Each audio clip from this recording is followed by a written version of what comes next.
Hi అండి. అందరికీ నమస్కారం. Welcome to my channel. ఈ వీడియోలో ఏపీ ప్రభుత్వ ఉద్యోగులకు మరియు పెన్షనర్లకు భారీ శుభవార్త. డీఏ, డీఆర్ పెంపు నిర్ణయం వచ్చేసింది. సంచలనం నిర్ణయం అండి. సో, దీనికి సంబంధించిన పూర్తి వివరాలు ఈ వీడియోలో తెలుసుకుందాము. వీడియో అయితే ఎక్కడ గాని స్కిప్ చేయకుండా ఎండ్ వరకు చూసేయండి. అప్పుడు ఇన్ఫర్మేషన్ పూర్తిగా అర్థమవుతుంది. అలాగే వీడియో చూస్తున్న ప్రతి ఒక్కరు లైక్ చేయండి ఫ్రెండ్స్. ఈ వీడియోని తోటి ఉద్యోగ, పెన్షన్ మిత్రులతో అయితే షేర్ చేయండి. కొత్తగా మన ఛానల్ చూస్తున్నవారు ఇంకా ఎవరైనా సబ్స్క్రైబ్ చేసుకోకపోతే వెంటనే మన ఛానల్‌ని అయితే సబ్స్క్రైబ్ చేసుకోండి. సబ్స్క్రైబ్ చేసుకోవడం వల్ల నేను చేసే ప్రతి ఒక్క వీడియో మీ వరకు రీచ్ అవుతుంది. ఇక ఆలస్యం చేయకుండా వివరాల్లోకైతే వెళ్ళిపోదాము. ఫ్రెండ్స్, ఇక విషయానికొచ్చినట్లయితే ఆంధ్రప్రదేశ్ రాష్ట్ర ప్రభుత్వ ఉద్యోగులు మరియు పెన్షనర్స్ గత కొంతకాలంగా ఎంతో ఆశగా ఎదురు చూస్తున్న ఒక అత్యంత కీలకమైన మరియు భారీ శుభవార్త ఇప్పుడు వెలుగులోకి వచ్చింది. కేంద్ర మరియు రాష్ట్ర ప్రభుత్వాలు కరువు భత్యం డీఏ మరియు కరువు ఉపశమనం డీఆర్ పెంపుదలపై ఒక సంచలనాత్మక నిర్ణయం తీసుకోవడానికి సిద్ధమవుతున్నారు. సో, ఇది లక్షలాది మంది ఉద్యోగ కుటుంబాల్లో కొత్త వెలుగులు నింపనుంది. సాధారణంగా దేశంలో ఉన్న ఒక పరిపాలనాపరమైన సాంప్రదాయం ప్రకారంగా ఎప్పుడైతే కేంద్ర ప్రభుత్వం తన పరిధిలోని ఉద్యోగులకు డీఏ మరియు పెన్షనర్స్‌కి డీఆర్ పెంచుతూ ప్రకటన చేస్తుందో, వెంటనే అన్ని రాష్ట్ర ప్రభుత్వాలు కూడా తమ వంతు బాధ్యతగా తమ ఉద్యోగులకు అదే స్థాయిలో కరువు భత్యాన్ని పెంచవలసి ఉంటుంది. ఆంధ్రప్రదేశ్ రాష్ట్రం విషయానికి వస్తే ప్రస్తుతం పరిస్థితి కొంత క్లిష్టంగా ఉంది. ఎందుకంటే ఇప్పటికే రాష్ట్ర ప్రభుత్వ ఉద్యోగులకు 2024 జూలై నాటి డీఏ, 2025 జనవరి నాటి డీఏ, 2025 జూలై నాటి డీఏ మరియు 2026 జనవరి నాటి డీఏ ఇలా మొత్తం 4 డీఏలు, 4 విడతల కరువు భత్యాలను ప్రభుత్వం అధికారికంగా ప్రకటించింది. వాటిని జీతాలతో అనుసంధానం చేయాల్సిన అవసరం ఎంతైనా ఉంది. సో, తాజా సమాచారం ప్రకారంగా కేంద్ర ప్రభుత్వం 2026 సంవత్సరానికి సంబంధించి డీఏ పెంపుపై ఒక అత్యంత ప్రాముఖ్యత కలిగిన నిర్ణయాన్ని త్వరలోనే తీసుకునే అవకాశాలు స్పష్టంగా కనిపిస్తున్నాయి. ఈ నిర్ణయం వల్ల దేశవ్యాప్తంగా ఉన్నటువంటి కోట్లాది మంది కేంద్ర ప్రభుత్వ ఉద్యోగులతో పాటు ఆయా రాష్ట్రాల్లోని ఉద్యోగులకు కూడా భారీ ప్రయోజనం చేకూరనుంది. ప్రస్తుతం దేశంలో ఉన్న ఆర్థిక పరిస్థితులు, నిత్యావసర వస్తువుల ధరల పెరుగుదల మరియు ద్రవ్యోల్బణ గణాంకాలను శాస్త్రీయంగా విశ్లేషించి చూస్తే ఈసారి డీఏ పెంపు కనీసం 2% నుంచి గరిష్టంగా 4% వరకు ఉండే అవకాశం అయితే ఉంది అని చెప్పేసి ఈ మేరకు ఆర్థిక నిపుణులు అంచనా వేస్తున్నారు. ఇక్కడ మనం ఒక ముఖ్యమైన విషయాన్ని గమనించాలి. డీఏ పెంపు అనేది ప్రభుత్వాలు తమ ఇష్టానుసారంగా లేదా రాజకీయ ప్రయోజనాల కోసం ఇచ్చేది కాదు. ఇది పూర్తిగా all India consumers price index AICPI అందించే డేటాపై ఆధారపడి ఉంటుంది.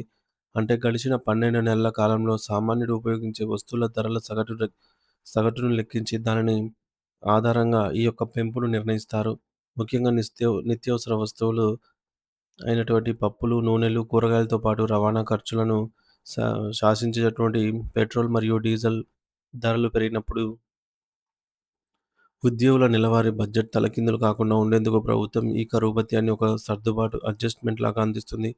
ప్రస్తుతం మార్కెట్‌లో ద్రవ్యోల్బణం కొంత స్థిరంగా కనిపిస్తున్నప్పటికీ, ఆహార పదార్థాల ధరలు మరియు ఇంధన ధరలు సామాన్యుడికి అందుబాటులో లేనంతగా పెరగడం వల్ల ఈ డీఏ పెంపనేది ఉద్యోగులకు తప్పనిసరిగా అనిపిస్తోంది. ఒక చిన్నపాటి పెంపు కూడా ఉద్యోగుల నెలవారీ ఆదాయంలో గమనించదగ్గ మరియు సానుకూల మార్పును తీసుకొస్తుంది. ఉదాహరణకు ఎవరైనా ఒక ఉద్యోగి యొక్క ప్రాథమిక వేతనం రూ. 18,000 ఉంటే వారికి నెలకు సుమారు రూ. 360 నుండి 540 వరకు అదనపు ఆదాయం అనేది పెరుగుతుంది. ఇది చిన్న మొత్తంగా అనిపించినా సరే, సంవత్సరం కాలానికి లెక్క కడితే వారి పొదుపులో ఇది కీలక పాత్ర పోషిస్తుంది. అలాగే రూ. 29,200 బేసిక్ పే కలిగిన మధ్యస్థాయి ఉద్యోగులకు నెలకు సుమారు రూ. 584 నుండి రూ. 876 వరకు అదనపు ప్రయోజనం అయితే కలుగుతుంది.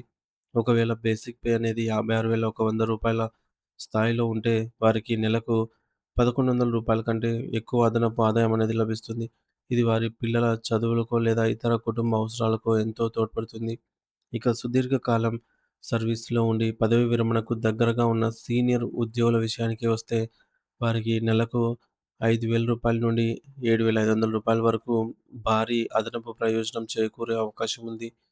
కేంద్ర ప్రభుత్వం గనుక ఇప్పుడు అనుకున్నట్లుగా డీఎన్ఎస్ అలవెన్స్‌ను పెంచితే మొత్తం డీఏ శాతం 53% నుండి ఏకంగా 60% మార్కును చేరుకునే అవకాశం ఉంది. ఇది ఉద్యోగుల ఆర్థిక స్థితిగతులను పూర్తిగా మార్చివేస్తుంది. గత 10 ఏళ్ల చరిత్రను ఒకసారి పరిశీలిస్తే 2016 సంవత్సరంలో కేవలం 2% ఉన్న డీఏ ద్రవ్యోల్బణం కారణంగా క్రమక్రమంగా పెరుగుతూ నేడు ఈ స్థాయికైతే చేరుకుంది. పెరుగుతున్న ధరల నుండి మధ్యతరగతి ఉద్యోగులను కాపాడే ఒక ఆర్థిక రక్షణ కవచం. ఫైనాన్షియల్ షీల్డ్ లాగా ఈ డీఏ పెంపనేది పనిచేస్తుంది. అయితే తుది నిర్ణయం అనేది వచ్చే నెలలో అయ్యే ద్రవ్యోల్బణ గణాంకాలు మరియు ఏఐసిపిఐ ఇండెక్స్ పాయింట్లపై ఆధారపడి ఉంటుంది. ఇది ఏది ఏమైనప్పటికీ ప్రస్తుత ఆర్థిక అనిశ్చితిలో ఉన్న ప్రభుత్వ ఉద్యోగులకు మరియు పెన్షనర్లకు ఇది నిజంగా ఒక సానుకూల పరిణామమే అని చెప్పాలి. ప్రభుత్వం త్వరలోనే ఈ పెంపుపై అధికారిక ఉత్తర్వులు జారీ చేయాలని, తద్వారా రావాల్సిన బకాయిలతో పాటు పెరిగిన జీతాలు కూడా అందాలని ఉద్యోగ సంఘాలు కోరుకుంటున్నాయి. ఈ పెంపు వల్ల మార్కెట్‌లో కొనుగోలు శక్తి పెరిగి, తద్వారా ఆర్థిక వ్యవస్థకు కూడా మేలు జరుగుతుందని విశ్లేషకులు భావిస్తున్నారు. కాబట్టి ఉద్యోగ మిత్రులారా, మీ యొక్క ఆర్థిక ప్రణాళికను ఈ యొక్క పెరగబోయే ఆదాయానికి అనుగుణంగా సిద్ధం చేసుకోండి. ఎందుకంటే మంచి రోజులు రాబోతూ ఉన్నాయి.